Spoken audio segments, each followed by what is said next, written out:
ഇന്ത്യയുടെ ഭാവി നിർണ്ണയിക്കുന്നത് ഇന്ത്യയുടെ ക്ലാസ് മുറികളിലാണ്. ഈ പ്രസ്താവന ആരുമായി ബന്ധപ്പെട്ടിരിക്കുന്നു?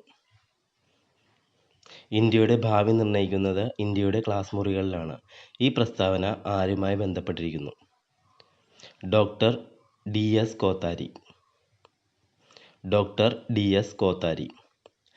ലോകമെമ്പാടും മനുഷ്യാവകാശ ദിനമായി ആചരിക്കുന്നത് എന്ന്? ലോകമെമ്പാടും മനുഷ്യാവകാശ ദിനമായി ആചരിക്കുന്നത് എന്ന്? ഡിസംബർ 10. ഡിസംബർ 10. ഫ്രാൻസ് തുമ്മിയാൽ യൂറോപ്പിനാകെ ജലദോഷം പിടിക്കും. ആരുടെ അഭിപ്രായമാണിത്? ഫ്രാൻസ് തുമ്മിയാൽ യൂറോപ്പിനാകെ ജലദോഷം പിടിക്കും. ആരുടെ അഭിപ്രായമാണിത്? മെറ്റേണിക്.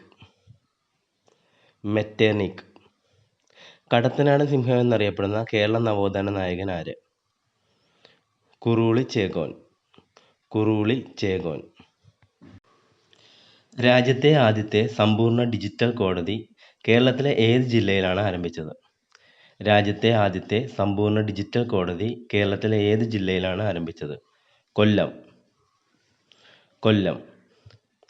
ഗ്രീനിച്ച് സമയം 0 ഡിഗ്രി രേഖാംശ രേഖയിലെ 2 PM ആകുമ്പോൾ ഇന്ത്യയിലെ സമയം എത്ര? ഗ്രീനിച്ച് സമയം 2 PM ആകുമ്പോൾ ഇന്ത്യയിലെ സമയം എത്ര? 7:30 PM. 7:30 PM. താഴെ പറയുന്നവയിൽ ധനനയവുമായി ബന്ധപ്പെട്ട ശരിയായ പ്രസ്താവന ഏത്?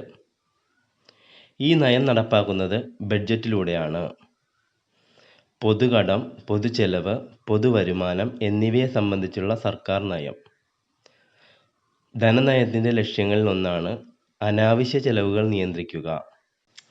ആൻസർ സി, ഇവയെല്ലാം. ഭരണഘടനയുടെ എത്രാമത്തെ ഭേദഗതി അനുസരിച്ചാണ് വോട്ടിംഗ് പ്രായം 21 നിന്ന് 18 ആക്കിയത്?